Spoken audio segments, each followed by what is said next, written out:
Okay hi. तो अब जो है हम लोग क्या पढ़ेंगे, देखो पिछले ही वीडियो को मैं कंटिन्यू कर रही हूँ। पिछले में हम लोग पढ़े कि पॉइंटर से एरे को पॉइंट कराया, ठीक। तो इस बार हम लोग पॉइंटर एप्लीकेशन फोकस करेंगे। पॉइंटर का क्या एप्लीकेशन है इस पर गौर करेंगे। तो इसके एप्लीकेशन को समझने के लिए एक फंक्शन का प्रोग्राम बनाते हैं, राइट। तो तुमको क्लियर होगा, एक एग्जांपल लेना जरूरी है क्योंकि एग्जांपल हमेशा बच्चों को पॉइंटर एप्लीकेशन इसका हेडिंग दो, ठीक। अब देखो इससे तुमको पता पड़ेगा कि पॉइंटर कितना पावरफुल और जरूरी चीज है सी प्रोग्रामिंग के लिए, कितना मदद करता है। अभी तक तो तुमको इसका खूबसूरती समझ नहीं आया होगा, लेकिन इस एग्जाम्पल के बाद तुम लोग एग्री हो जाओगे। तो देखो हम लोग पहले क्या करेंगे, इसमें एक फंक्शन बनाते हैं। और फंक्शन बनाते हैं तो फंक्शन है तो मेन बनाते हैं। अब मेन में क्या करते हैं कि जो तुम एरे अभी बनाया था इसको हम मेन में एरे को डिक्लेयर करते हैं, ठीक है। तो कैसा एरे बनाया था अभी तुमने, कैरेक्टर कैरेक्टर एरे था, है कि नहीं। और इसमें क्या किया था, नेम नाम दिया था। और ये एरे है इसलिए इसको स्क्वायर ब्रैकेट तो देना जरूरी है। क्योंकि वैल्यू तुम यही करली ब्रेसेस में इनिशियलाइज कर रहे थे तो जरूरी नहीं है यहाँ साइज देना। बाकी अगर तुम यहाँ साइज दे दोगे तो कोई दिक्कत भी नहीं है, लेकिन अगर ये वैल्यू तुम यहाँ इनिशियलाइज नहीं करता तब तुमको साइज देना है, कंपलसरी है। देखो ये सब बेसिक रूल है सी प्रोग्रामिंग का, है ना। अगर हम यहाँ वैल्यू इनिशियलाइज कर रहे हैं तब तुम यहाँ साइज भले ही छोड़ दो, खाली रहेगा। लेकिन अगर मैं इसमें वैल्यू इनिशियलाइज नहीं करती, सिर्फ कैरेक्टर एरे को डिक्लेयर करती, उस परिस्थिति में तुमको यहाँ साइज देना कंपलसरी होता। अदरवाइज तुम्हारा कंपाइलर क्या करेगा, एरर प्रोड्यूस करेगा। ऑडिबल है, सुन रहे हो ना, ठीक है। तो यहाँ देखो हाँ, ये मैंने पहले की तरह क्या किया, एक एरे में कैरेक्टर एरे में जो काम किया था, नल तो होना ही चाहिए, है ना। हर कैरेक्टर एरे जो है टर्मिनेट करता है इस स्पेशल कैरेक्टर से, नल कैरेक्टर जिसको अपन बोलते हैं। तो इसी कारण जो है तुम्हारा कैरेक्टर एरे हमेशा जैसे 2 2 4 2 6 कैरेक्टर इसको स्टोर करना है तो एक स्पेस इसके लिए भी लेगा और टोटल 7 बाइट मेमोरी लोकेट करेगा। अब काम क्या है, देखो समझने वाली बात कि ये जो एरे है, जब तुम किसी फंक्शन के अंदर इस एरे को डिक्लेयर करते हो तो ये एरे क्या बन जाता है तुम्हारा, ये एरे तुम्हारे लिए बन जाता है लोकल वेरिएबल, है कि नहीं, local variable to this function. इसका मतलब क्या हुआ, इसका मतलब हम लोग समझते हैं कि ये जो एरे जो हमने इसको बनाया, चूंकि मेन के अंदर डिक्लेयर किया या किसी भी फंक्शन के इनसाइड हम इसको डिक्लेयर करते तो वो क्या होता है, ये नेम बन गया इस मेन का लोकल। दैट मीन्स कि now this name is not accessible outside this main function. मान लो तुमको जरूरत है डिस्प्ले फंक्शन में इस नेम को के सिंबल को, ये जो वैल्यू है इसको प्रिंट करने का, ठीक है। तो तुम क्या कहते कि एक डिस्प्ले फंक्शन तुमको यहाँ बनाना पड़ता, है कि नहीं। डिस्प्ले भाई फंक्शन में इसकी जरूरत है, ठीक। तो हमको ये जो वैल्यू मेन का लोकल है एरे का, ये इसकी जरूरत एक डिस्प्ले फंक्शन में हमको पड़ गई। तो तुम क्या कहोगे, तब तो मैम कोई उपाय नहीं है सिवाय इस बात के कि जब हम इस फंक्शन को कॉल करें तो इसको पास करें। क्यों, क्योंकि ये इसका लोकल है। तो लोकल वेरिएबल तो कतई बिना पास किए तो दूसरे फंक्शन में तुम यूज ही नहीं कर सकते। तो हम कहेंगे बात तो सही है। तो तुम जब फंक्शन यहाँ डिस्प्ले करोगे कॉल, ये डिस्प्ले कैसे कॉल करोगे, तो यहाँ लिखोगे डिस्प्ले और इसको सेमीकोलन दे दोगे तो ये तुम्हारा फंक्शन क्या हो जाएगा, कॉल हो जाएगा। लेकिन जब हम कॉल करेंगे तो हमको क्या करना पड़ेगा, अब देखो, अब जैसे यहाँ क्या लिखे हो तुम, न आर को प्रिंट किया ना तुमने, आर को इसमें प्रिंट करना है तो तुमको क्या करना पड़ेगा, यहाँ नेम 0 पास करना पड़ेगा।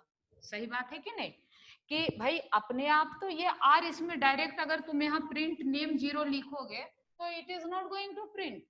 Why, because this is local to this main function and you want to access this main name array inside display यानी another function। तो कोई उपाय नहीं है सिवाय इसके कि तुम क्या करो, फंक्शन में एज ए पैरामीटर इस वैल्यू को पास करो। तो आर तुमको प्रिंट करना है तो तुम क्या किया, नेम 0 यहाँ पर लिखोगे क्योंकि आर की जो वैल्यू है वो कहाँ है, नेम के 0 इंडेक्स पर है।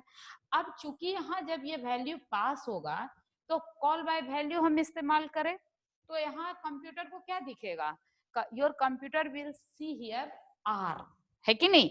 अब ये आर को रिसीव करने वाला कौन होना चाहिए, कोई कैरेक्टर वेरिएबल ही होना चाहिए भाई, जो टाइप का डाटा है उसी टाइप का ना उसको स्टोर करेगा। यहाँ से कैरेक्टर डाटा जा रहा है तो इसको रिसीव कौन करेगा, कैरेक्टर वेरिएबल रिसीव करेगा, है कि नहीं।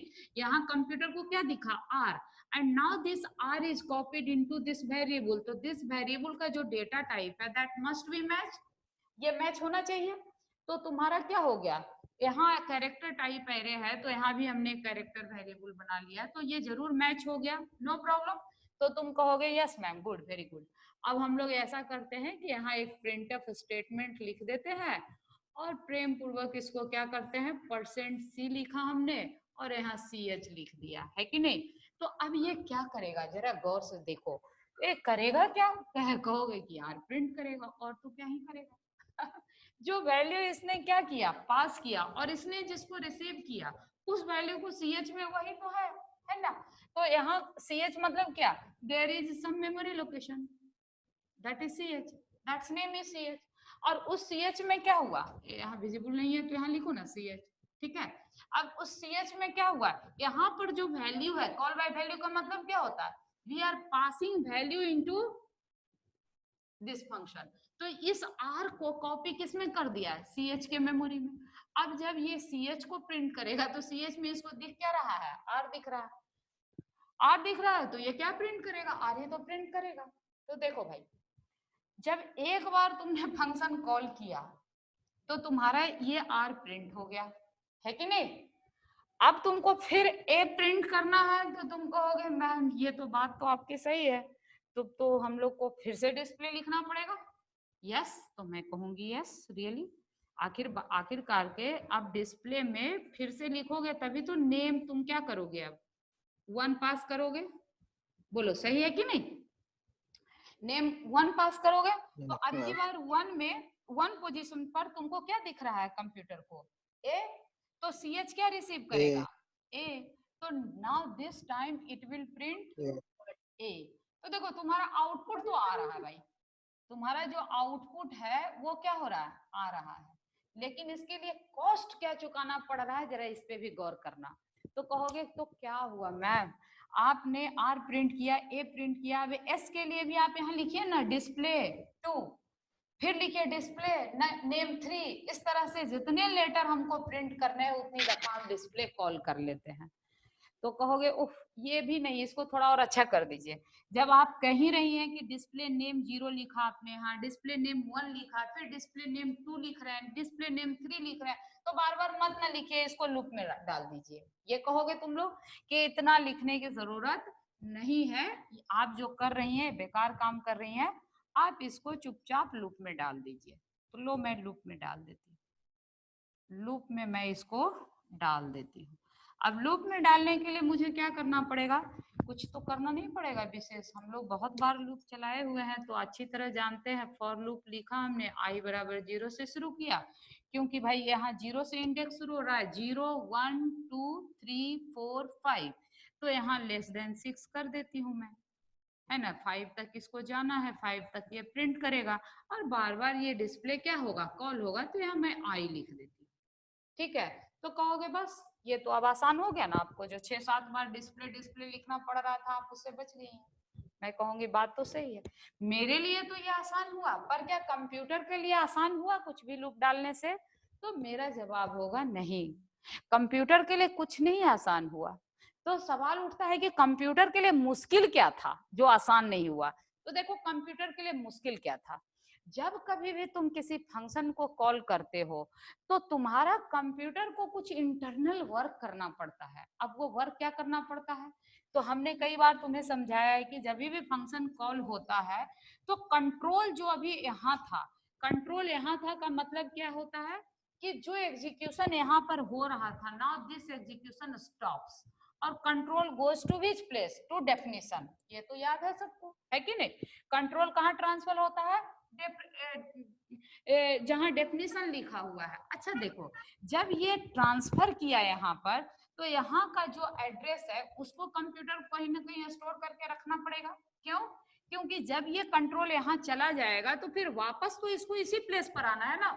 तो इस प्लेस पर कंप्यूटर को याद कैसे रहेगा कि हम कंट्रोल गया कहाँ से था? तो जहां से गया उसका एड्रेस इसको समवेयर स्टोर करके रखना पड़ता है, ठीक है? और फिर कंट्रोल जब ये सब एग्जीक्यूट होता है तो फिर वापस से उस एड्रेस पर इसको क्या होना पड़ता है? आना पड़ता है। तो ये सब काम को करने के लिए तुम्हारे कंप्यूटर को फिर से एक स्टैक जनरेट करना पड़ता है, समझे? और कंप्यूटर को क्या है, जो हम लोग बड़ी आसानी से इसको लिख देते हैं और एक्सपेक्ट करते हैं कंप्यूटर विल डू फास्ट, पर फास्ट तो करेगा, लेकिन कंप्यूटर को इन सब को करने में एडिशनल वर्क करना पड़ रहा है। क्या करना पड़ रहा है? हर बार जितनी बार इसको फंक्शन कॉल होगा उतनी बार इसको स्टोर करना पड़ेगा एड्रेस, फिर कंट्रोल यहाँ ट्रांसफर करेगा, फिर इसको एग्जीक्यूट करके फिर वहां से एड्रेस रिट्रीव करेगा, फिर यहाँ कंट्रोल वापस बैक करेगा। समझ रहे हो? तो एक तरह से देखा जाए तो फंक्शन कॉलिंग जो है ये अपने आप में कुछ ओवरहेड को एसोसिएट करता है, समझे? फंक्शन कॉलिंग के लिए कंप्यूटर को कॉस्ट चुकाना पड़ता है ना? वो रिसोर्सेज एडिशनल यूज करता है जो हम लोग को बाहर से दिखाई नहीं देता है, पर इट हैपेंस इनसाइड कंप्यूटर। ये सब कुछ कंप्यूटर के अंदर होता है। तो इसीलिए ये जो फंक्शन कॉलिंग है इसको फ्रीक्वेंटली कॉल करना ये कंप्यूटर के लिहाज से सही नहीं है। मान लो अभी तो तुमको 5 आइटम के लिए तुम कॉल कर रहे हो सकता है तुम्हारे एरे तुम 5 आइटम के लिए तो बनाते नहीं हो। एरे तुम एक्सपेक्ट करते हो कि मोर देन 1000, 100, 500, 1000 डेटा हमारा स्टोर होगा एरे में, है ना? उसके लिए हम एरे बनाते हैं, है कि नहीं? तो उस तरह का जब डाटा होगा तो 1000 टाइम्स तुम फंक्शन कॉल करोगे, 500 टाइम्स तुम फंक्शन कॉल करोगे, तो सिस्टम का जो ओवरहेड है that will increase. That is the main problem with this type of situation, कि जब हमको कोई लोकल फंक्शन में का एरे को किसी दूसरे फंक्शन में अगर हमको प्रिंट करना पड़े तो it creates overhead to your system, on to your system, समझे? तो ओवरहेड जो तुमको क्रिएट होता है इससे बचने का भी अब तुम्हारे पास कुछ उपाय होना चाहिए। तो यहाँ प्रॉब्लम क्या है? बार बार फंक्शन का कॉल होना। प्रॉब्लम क्या है? बार बार फंक्शन का कॉल होना। कब? जब हम किसी फंक्शन के लोकल एरे को किसी दूसरे फंक्शन में हम उसके डाटा को एक्सेस करना चाहते हैं, तो यहाँ पर जो फंक्शन कॉलिंग का ओवरहेड है दैट मस्ट बी रिड्यूस। और ये देखो कितनी आसानी से तुम्हारा पॉइंटर रिड्यूस करेगा। तो अभी तुम्हारा क्या था? अगर 100 एलिमेंट है तुम्हारे कंप्यूटर में एरे में, तो तुमको 100 टाइम्स तुम्हारा फंक्शन कॉल हो रहा था। 1000 एलिमेंट तुम्हारा एरे में है तो 1000 कैरेक्टर अगर तुम्हारे एरे में है तो 1000 टाइम्स तुम्हारा फंक्शन कॉल हो रहा है, and this is not good for you, है ना? सिस्टम का ओवरहेड क्या होता है? बढ़ता है। तो इससे बचने के लिए अपन क्या करेंगे? जवाब दो। इससे बचने के लिए हम लोग पॉइंटर का मदद लेंगे। अब देखो इस लूप को मैं हटाती हूँ, क्योंकि अब मुझे बार बार तो फंक्शन कॉल करना नहीं है कि नहीं? फंक्शन कॉल करना है क्या? बोलो, नहीं करना है? तो हम क्या करेंगे? तो ये लूप को हटा देंगे। अब लूप को जब हमने हटाया तो अब अपन क्या करेंगे? अब हम क्या करेंगे, देखो समझ वाली बात है। हमने अभी भी पढ़ा था जस्ट पिछले वीडियो में कि जो एरे होता है ये कंटिन्यूअस मेमोरी लोकेशन होता है। तो यहाँ हम क्या करेंगे? एरे का नाम पास कर देंगे, वैल्यू नहीं पास करेंगे। इस बार हम क्या पास करेंगे? एड्रेस पास कर देंगे। खुद में क्या है? एड्रेस है, एड्रेस है। अब जब हम किसी वेरिएबल का एड्रेस स्टोर करना रहता है तो प्रेम पूर्वक उसको क्या बनाते हैं? Pointer type. क्या बना लेते हैं? Pointer type. तो यहाँ हमने क्या किया? नेम जो कि कैरेक्टर टाइप का एक एरे है उसका एड्रेस पास किया यहाँ पर। तो ये जो रिसीव करेगा वो हमेशा क्या होगा? जैसे ही तुम एड्रेस पास कर रहे हो तो रिसीव करने वाला तो आंख बंद करके पॉइंटर ही होगा। इसीलिए हमने इस वेरिएबल के नाम के पहले क्या लगा दिया? पॉइंटर। वेरिएबल नाम रहने दो, जो है सो है, क्या फर्क पड़ता है, नाम में तो कुछ रखा ही नहीं है। मेन तो ये स्टार ऑपरेटर है जो इसको पॉइंटर बना दिया। पॉइंटर बनाने का परिणाम क्या हुआ कि अब जो ये CH है इट विल स्टोर व्हाट, तो ये स्टोर करेगा। मैं कहाँ बनाऊं एरे, चलो तुम कंफ्यूज तो नहीं करोगे, चलो यहाँ मैं एरे बना देती हूँ। ये तुम्हारा क्या है, कैरेक्टर एरे, ठीक है ना। अब ये कैरेक्टर एरे जो है तुम्हारा RASHMI इसमें स्टोर है नल कैरेक्टर। तो इसका एड्रेस सपोज 200 है, 201, 202, 203, 204, 205 एंड नाउ 206, ठीक। तो ये जो है जब तुमने नेम पास किया तो CH में क्या स्टोर हो गया, 200, है कि नहीं। अब तुम्हारे लिए कितना आसान है, देखो जब तुम्हारे पास इसका एड्रेस पता है तो इस एड्रेस का वैल्यू तुमको रिट्रीव करना आता है, डी रेफरेंसिंग करते हो। और डी रेफरेंसिंग में कुछ और नहीं, हम स्टार लगा देते हैं फिर से। तो ये क्या करता है, अगर स्टार नहीं लगाते सिर्फ CH लिखते तो ये क्या प्रिंट करता है, 200, क्योंकि CH में 200 है। लेकिन जब तुमने यहाँ स्टार लगा दिया तो now it is going to print what, value at 200। तो देखो 200 पर वैल्यू क्या है तुम्हारा R, तो यहाँ क्या प्रिंट करेगा, R प्रिंट करेगा। समझ में आई बात। तो अब तुमको पुराना फंडा लगाएंगे कि यहाँ पर देखो CH अब किसको पॉइंट कर रहा है, 200 को। तो देखो अब क्या A को प्रिंट करने के लिए जरा सोचो, क्या हमको फिर से डिस्प्ले कॉल करने की जरूरत है, नहीं, बिल्कुल नहीं। क्यों, क्योंकि हमको पता है ये जो पॉइंटर है अगर इसको +1 कर देंगे तो ये किसको पॉइंट करने लगेगा, A को। अभी अभी पढ़ा हमने पिछले वीडियो में, है ना। तो CH जो है इसको दोबारा प्रिंट करने के लिए हमको यहाँ क्या करना पड़ेगा, CH+1 कर देना पड़ेगा। सही बात है कि नहीं, है ना। और CH+1 करने के बाद इसको बार बार लूप में चला देना होगा। तो देखो इसको लूप में चलाने के लिए तुम क्या करोगे, फॉर यहाँ लिखोगे।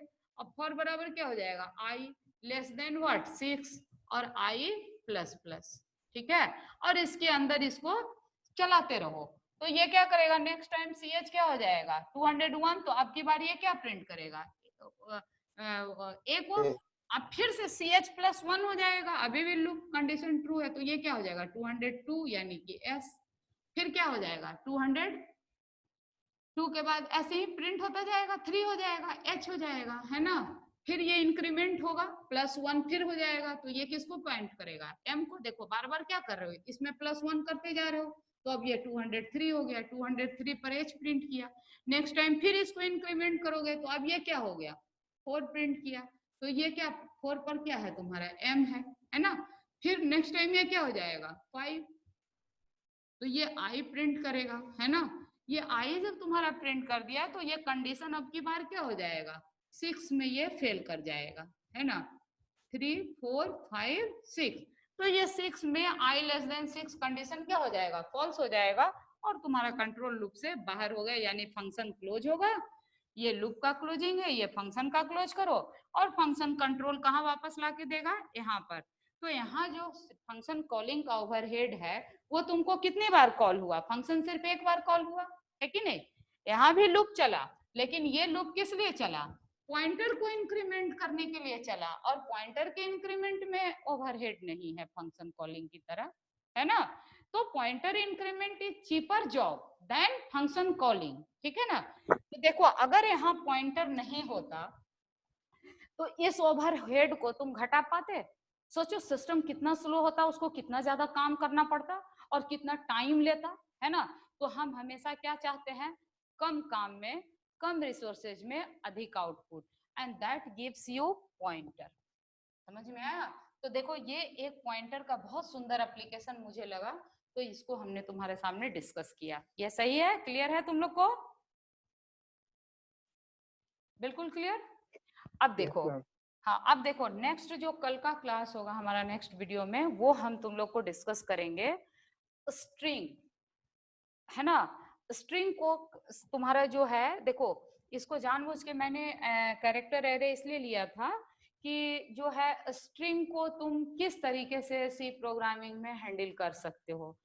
समस्या क्या है कि इंटीजर कैरेक्टर की तरह, फ्लोट की तरह सी प्रोग्रामिंग तुमको कोई स्ट्रिंग डेटा टाइप नहीं देता, है कि नहीं।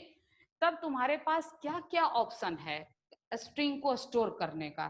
तो एक ऑप्शन तो यही है कि तुम कैरेक्टर एरे से इसको स्टोर करो, और क्या कुछ ऑप्शन हो सकता है, इस पॉइंटर के साथ स्ट्रिंग का क्या संबंध बन सकता है, ये सब कुछ हम लोग नेक्स्ट वीडियो में डिस्कस करेंगे। ठीक है, तो आज हम लोग यहीं पर समाप्त करें, अगर तुम लोग का कोई डाउट नहीं हो तो। Yes ma'am. It's clear now? Okay, thank you. Yes, thank you ma'am.